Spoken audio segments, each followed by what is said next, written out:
Good morning all students. Apex college online classes में आप सभी का स्वागत है। तो अपन पढ़ रहे हैं बीएससी बीएड फर्स्ट ईयर और बीएससी सेकेंड ईयर की इनऑर्गेनिक केमिस्ट्री, और इसमें अपना टॉपिक चल रहा है जो ट्रांजिशन सीरीज है डी ब्लॉक की, वो चल रही है, जिसमें चल रहे द्वितीय व तृतीय व तृतीय संक्रमण श्रेणी के तत्वों का रसायन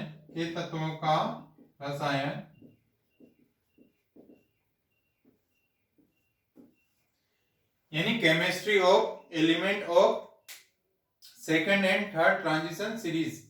chemistry of element of second and third transition series, द्वितीय व तृतीय संक्रमण श्रेणी के तत्वों का रसायन, जिसमें अपन डी ब्लॉक एलिमेंट पढ़ रहे हैं, जिसमें प्रथम हो चुका है, सेकंड और तृतीय चल रहा है। अब इनकी अपन पढ़ रहे हैं इनकी प्रॉपर्टीज, इनके गुण पढ़ रहे हैं। अब इनके नेक्स्ट गुण आता है, जैसे अपने गुण चल रहा था इनकी प्रॉपर्टीज, तो नेक्स्ट आता है इसमें परमाणुीय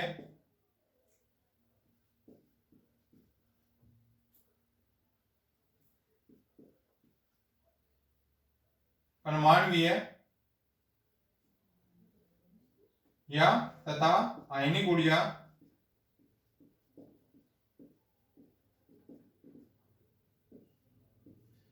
परमाणुीय तथा इनकी आयनिक ऊर्जा। तो क्या होता है जब इसमें परमाणु या आयनिक त्रिज्या क्या होगी, जब इसमें क्या करेंगे, आवर्त सारणी में यदि अपन बाएं से दाएं की ओर, यानी बाएं से दाएं की ओर अपन जाने पर क्या होगा, त्रिज्या का मान क्या होगा, त्रिज्या का मान कम होता है। त्रिज्या का मान क्या होगा, कम होगा। यदि अपन बाएं से दाएं की ओर जाएंगे या लेफ्ट राइट से राइट साइड की ओर जाएंगे तो क्या होगा, इसमें त्रिज्या का मान क्या होता है, कम होता है। और वर्ग में ऊपर से नीचे की ओर जाने पर त्रिज्या का मान बढ़ना चाहिए। त्रिज्या का मान क्या होता है, बढ़ना चाहिए, परंतु कम नहीं होता है, यानी कम नहीं होना चाहिए। यानी क्या होगा, जब बाएं से दाएं की ओर जाएंगे जो त्रिज्या का मान क्या होगा, कम होता है, और वर्ग में ऊपर से नीचे की ओर जाते हैं तो क्या होना चाहिए, त्रिज्या का मान बढ़ना चाहिए, और इसमें बल्कि क्या होनी चाहिए, कम नहीं होने चाहिए। अब जैसे इसमें 3D है, ये 3D सीरीज और 4D सीरीज, 5D, ये इसमें फर्स्ट ट्रांजिशन सीरीज और सेकंड और थर्ड ट्रांजिशन सीरीज, ये 3D, ये 4D और ये 5D, यानी फर्स्ट ट्रांजिशन सीरीज, सेकंड और थर्ड। तो यानी इसमें क्या हो रहा है, वर्ग से ऊपर से नीचे की ओर आ रहे हैं, तो जिसमें क्या होनी चाहिए, त्रिज्या का मान क्या होनी चाहिए, इसमें बढ़ना चाहिए। इसमें क्या होता है, त्रिज्या का मान 3D से 4D में तो बढ़ता है, लेकिन 4D और 5D का क्या होता है, इसमें त्रिज्या का मान बराबर रहता है। यानी जिसे द्वितीय और तृतीय जो सेकंड और थर्ड ट्रांजिशन सीरीज है उनमें त्रिज्या का मान क्या होता है, बराबर होता है। बराबर क्यों होता है, इसका कारण है लेंथेनाइड संकुचन।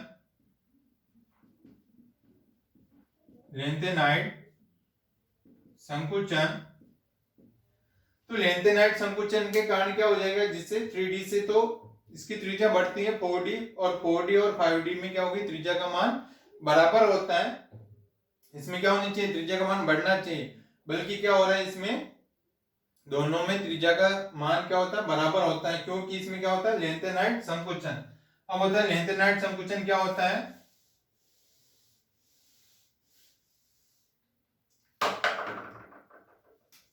यह लेंथेनाइड संकुचन, तो लेंथेनाइड संकुचन यानी लेंथेनाइड जिसका परमाणु क्रमांक कितना होता है, परमाणु क्रमांक 57, और इसमें हाफ नियम का इस लेंथेनम के बाद क्या आएगा, हाफनियम आता है, इसका परमाणु क्रमांक होता है 57, और इसके बाद आता है होफनियम। होफनियम का परमाणु क्रमांक होता है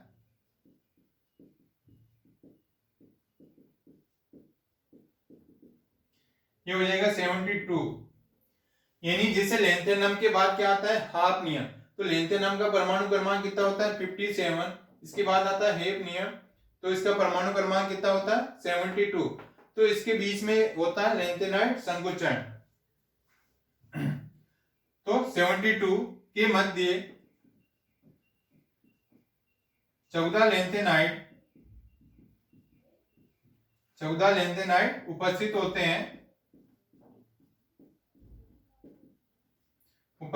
हैं, परंतु 3D का आकार नहीं बढ़ पाता है, 3D का आकार नहीं बढ़ पाता है। इसमें क्या होगा, आकार तो नहीं बढ़ता है, 3D का आकार तो नहीं बढ़ पाता है, क्योंकि 5D में अचानक 14 कोष की वृद्धि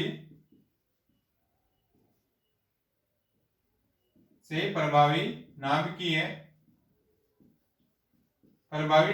आवेश बढ़ जाता है,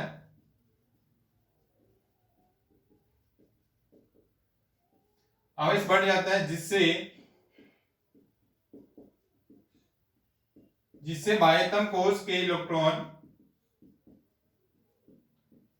इलेक्ट्रॉन पर आकर्षण बल बढ़ जाता है,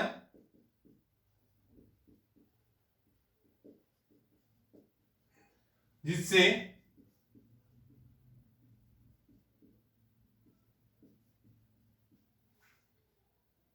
त्रिज्या क्या हो जाती है, कम हो जाती है। यानी इसमें क्या होगा, लेंथेनाइड संकुचन, तो लेंथेनाइड का परमाणु क्रमांक कितना होता है 57, और उसमें क्या होता है हाफनियम का परमाणु क्रमांक कितना होता है 72। इनके बीच में क्या होगा, 14 लेंथेनाइड या 14 लेंथेनाइड इसमें उपस्थित होते हैं, जिससे क्या हो रहा है इसमें 3D, यानी इसमें क्या हो रहा है, इतने इलेक्ट्रॉन बढ़ रहे हैं, 14 इलेक्ट्रॉन लेंथेनाइड बढ़ रहे हैं, जिसके कारण क्या होगा, इस 3D का आकार नहीं बढ़ पाता है, क्योंकि क्या होता है 5D में अचानक क्या हो जाएंगे, 14 कोष की वृद्धि से क्या हो जाएगा, प्रभावी नाभिकीय आवेश क्या हो जाता है, बढ़ जाता है। तो यानी 14 कोष की वृद्धि से क्या होगा, प्रभावी नाभिकीय आवेश बढ़ जाता है, जिससे क्या हो जाएगा, बाह्यतम कोष के इलेक्ट्रॉन पर क्या हो जाएगा, आकर्षण बल बढ़ जाता है, यानी जिससे बाह्यतम कोष के क्या होगा, इलेक्ट्रॉन पर जैसे जैसे प्रभावी नाभिकीय आवेश बढ़ेगा, तो उसके बाह्यतम कोष के इलेक्ट्रॉन पर भी क्या होगा, आकर्षण बल बढ़ जाता है, जिसके कारण क्या हो जाएगा, उसकी त्रिज्या क्या हो जाती है, कम हो जाती है, यानी उसमें त्रिज्या बढ़ती नहीं है, त्रिज्या क्या रहेगी, वही रहती है। इसलिए इसमें क्या हो जाएगा, 3D से इनका दोनों का आकार क्या हो जाएगा, समान रहता है, यानी इसमें 14 कोष के इलेक्ट्रॉन की वृद्धि से इसमें जो बाह्यतम कोष के इलेक्ट्रॉन वृद्धि होगी, जिससे क्या हो जाएगी, इनकी त्रिज्या का मान समान रहता है, जिससे त्रिज्या क्या हो जाएगी, इधर से इधर की जा रहे हैं, जिससे त्रिज्या का मान क्या हो जाता है, इसमें कम हो जाता है। तो ये होता है लेंथेनाइड संकुचन, जिसमें क्या हो जाएगा, 14 कोष इलेक्ट्रॉन की वृद्धि हो जाती है, जिससे नाभिकीय आवेश बढ़ जाता है, जिससे बाह्यतम कोष में आकर्षण बल बढ़ जाएगा, जिसके कारण क्या हो जाएगी, त्रिज्या का मान कम हो जाता है, इसको बोलते हैं लेंथेनाइड संकुचन। अब ये चल रहे हैं प्रॉपर्टीज। अब नेक्स्ट प्रॉपर्टीज आती है इसमें, इनकी क्रियाशीलता,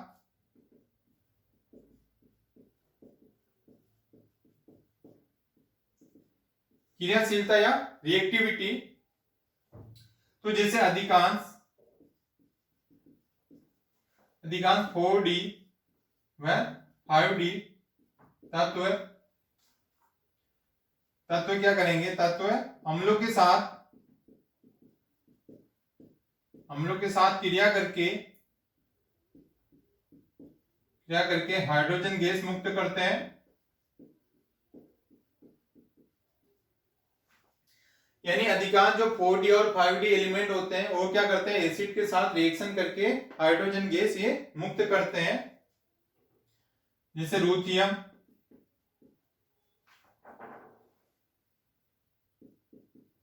रूथियम, rhenium, ruthenium, rhenium, rhodium, osmium, platinum, gold की क्रियाशीलता क्या होती है? कि क्रियाशीलता कम होती है,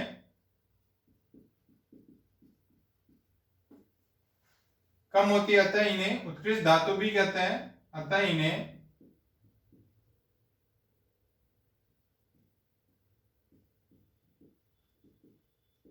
धातु भी कहते हैं।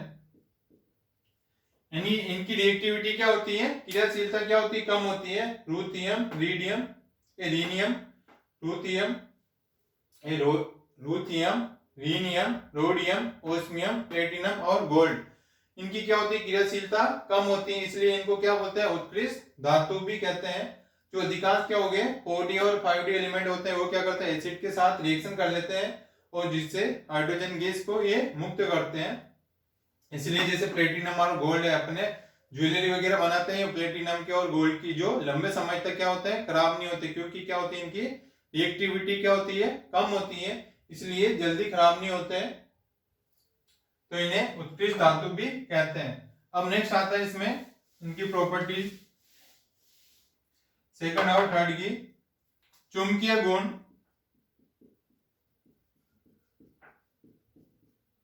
चुंबकीय गुण यानी अयुग्मित इलेक्ट्रॉन के कारण क्या करेंगे? ये अधिकांश अनुचुंबकीय,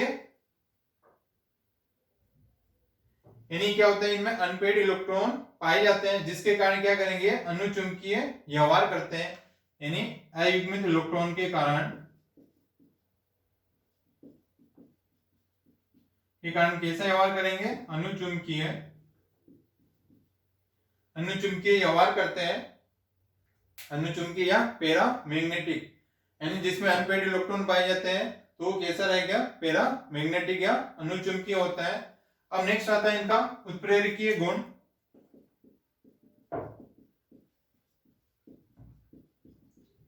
उत्प्रेरकीय गुण या कैटालाइटिक प्रॉपर्टी। अब इसके क्या कारण है जो उत्प्रेरकीय गुण दर्शाते हैं? यानी इसके रीजन क्या है? एक तो इसमें क्या होता है? रिक्त डी कक्षक पाए जाते हैं, रिक्त डी कक्षक उपस्थित होते हैं, और होते हैं इनकी परिवर्तनशील ऑक्सीकरण अवस्था,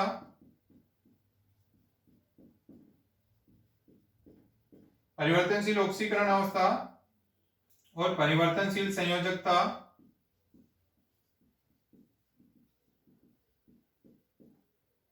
और प्रभावी नाप की आवेश।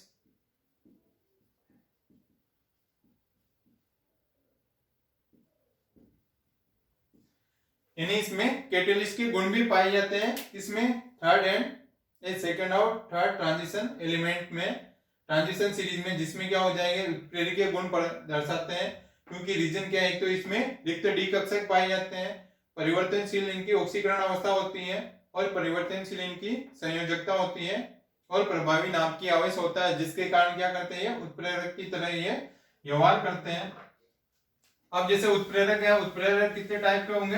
2 टाइप्स के होते हैं, एक तो सममांगी और विषमांगी, होमोजीनियस और हेटेरोजीनियस।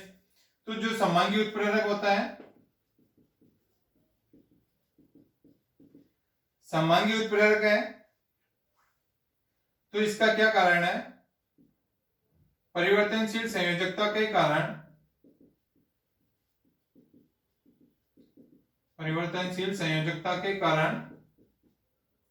क्या कारण क्या होते हैं? सममांगी उत्प्रेरक की तरह व्यवहार करेंगे, क्योंकि इनमें क्या होती है? परिवर्तनशील संयोजकता होती है। तो सममांगी उत्प्रेरक, और सममांगी उत्प्रेरक किसे कहते हैं? जिसमें क्रियाकारक और उत्प्रेरक दोनों की अवस्था क्या होती है? समान होनी चाहिए। दोनों की अवस्था क्या होगी? समान होती है, तो उसको बोलते हैं सममांगी उत्प्रेरक। इसको बोलते हैं होमोजीनियस, और यह है हेटेरोजीनियस विषमांगी उत्प्रेरक। इसका कारण क्या होता है? मुक्त संयोजकता के कारण,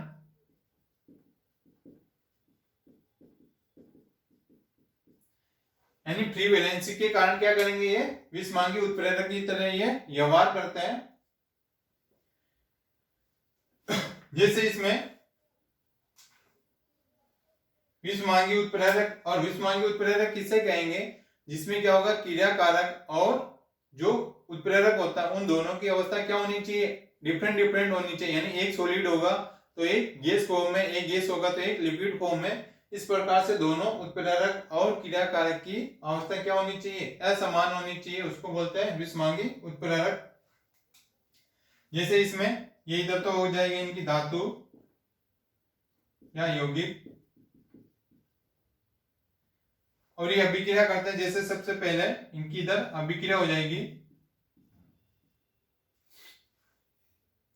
जैसे पैलेडियम, ये पैलेडियम है तो इसका अपन करवाते हैं हाइड्रोजनेशन करवाते हैं, हाइड्रोजनीकरण। यह है फिनोल, इस फिनोल का हाइड्रोजनीकरण करवाता है, हाइड्रोजनेशन करवाता है। ये करवाएंगे पैलेडियम की प्रेजेंस में।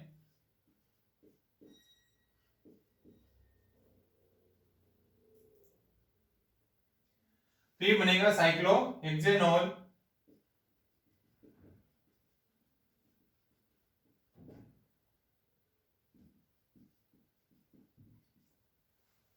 यानी ये पैलेडियम है जो क्या धातु है, अपन क्या करवाता है, हाइड्रोजनेशन करवाते हैं। जैसे फिनोल है, इसका हाइड्रोजनेशन करवाया पैलेडियम कैटेलिस्ट की प्रेजेंस में, जिससे क्या होगा, फिनोल का पैलेडियम कैटेलिस्ट की प्रेजेंस में इसका हाइड्रोजनेशन करवाता है तो क्या बनेगा, साइक्लोहेक्सेनॉल। तो ये क्या हो जाएगा, यानी यहां से सारे जो भी डबल बॉन्ड है, तीनों डबल बॉन्ड क्या हो जाएंगे, ब्रेक हो जाएंगे, और तीनों सारी जगह क्या हो जाएंगे, हाइड्रोजन का एडिशन हो जाएगा। तो ये क्या बनेगा, साइक्लोहेक्सेनॉल। अब नेक्स्ट आता है इसमें जैसे कैटेलिस्ट, ये सारे विषमांगी उत्प्रेरक की है।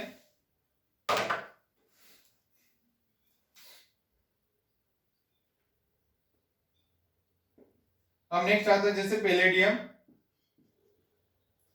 क्लोराइड। इस पैलेडियम क्लोराइड ये कैटेलिस्ट है, और ये है वाकर प्रोसेस, वाकर प्रोसेस या वाकर प्रक्रम। तो इसमें क्या होता है, C2H4, इसकी रिएक्शन अपन H2O के साथ करवाएंगे, और ये करवाएंगे पैलेडियम क्लोराइड की प्रेजेंस में। फिर बनेगा CH3CHO plus 2HCl plus palladium, यानी ये इसकी रिएक्शन हो जाएगी पैलेडियम क्लोराइड की प्रेजेंस में। इसका वाकर प्रोसेस करवाते हैं, यानी वाकर प्रोसेस क्या होता है, पैलेडियम क्लोराइड की प्रेजेंस में इसकी रिएक्शन करवाएंगे H2 के साथ, और इसके करवाएंगे पैलेडियम क्लोराइड की प्रेजेंस में, जिससे क्या बनेगा, इसमें एल्डिहाइड बन जाता है, यानी इसमें एथेनॉल बन जाता है, और ये HCl बाहर निकल जाएगा और पैलेडियम कैटेलिस्ट बाहर निकल जाता है। अब नेक्स्ट आता है इसमें, ये होता है वाकर प्रोसेस, यानी इसमें एथेन की रिएक्शन करवा देंगे। अब नेक्स्ट आता है संपर्क प्रोसेस,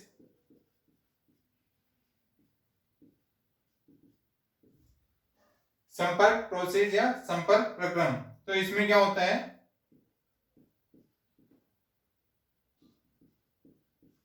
और ये करवाएंगे प्लेटिनम की प्रेजेंस में, तो ये बनेगा 2SO3।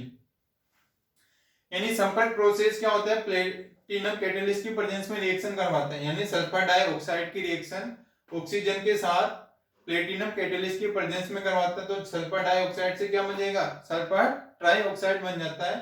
ये होता है संपर्क प्रोसेस, जिसमें प्लेटिनम कैटेलिस्ट का यूज किया जाता है।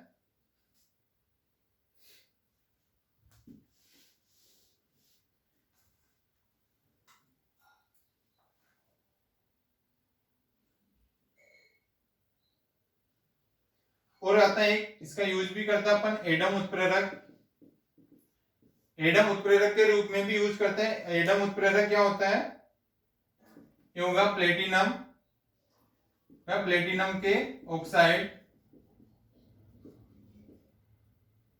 यानी प्लेटिनम व प्लेटिनम ऑक्साइड, जिसको बोलते हैं एडम कैटेलिस्ट। एडम कैटेलिस्ट या एडम उत्प्रेरक क्या हो गए, प्लेटिनम व प्लेटिनम के ऑक्साइड, जिसको बोलते हैं एडम उत्प्रेरक बनाने के लिए या एडम उत्प्रेरक अपचयन के लिए भी इनका कैटलिस्ट के रूप में यूज करते हैं। जैसे एडम उत्प्रेरक क्या हो जाएगा, प्लेटिनम व प्लेटिनम के ऑक्साइड को उत्प्रेरक के रूप में यूज करते हैं, जो क्या होते हैं प्लेटिनम व प्लेटिनम के ऑक्साइड होते हैं। ये हो गए उत्प्रेरक। अब नेक्स्ट इनकी प्रॉपर्टी आती है उपलब्धता या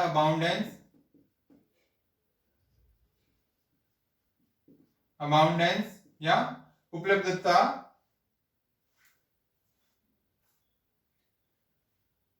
जैसे scandium, titanium, vanadium, chromium, manganese, iron, cobalt, nickel, copper और जिंक। और ये हो जाएगा सेकंड, यार जरा नमो, technetium, ruthenium, rhodium, palladium, silver और cadmium. Hafnium, tungsten, rhenium, osmium, iridium, platinum, gold और मरकरी।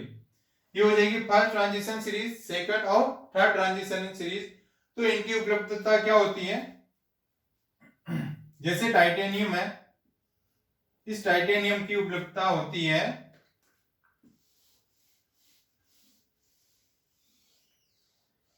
इसकी उपलब्धता होती है टाइटेनियम की 6000 ppm, यानी इसकी उपलब्धता कितनी है 6000 ppm होती है। जो मैंगनीज होता है इसकी उपलब्धता होती है 1060 ppm, और इस आयरन की उपलब्धता होती है 60000 ppm की। अब जैसे ये है, इन सब की उपलब्धता क्या होती है 0.16 ppm,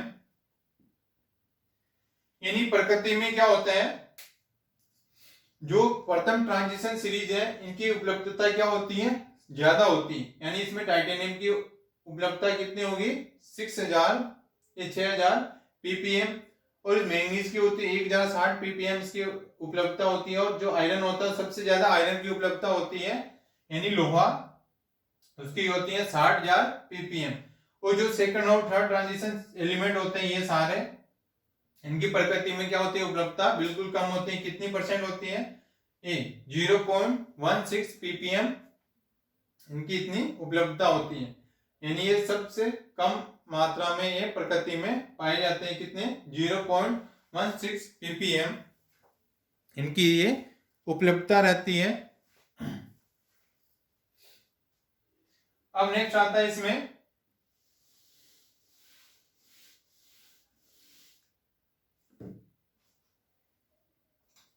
हर्किन नियम।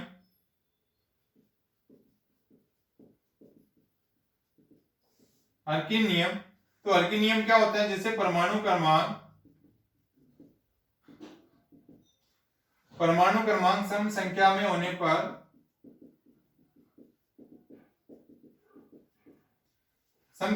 होने पर तत्व निकटतम विषम संख्या में उपस्थित परमाणु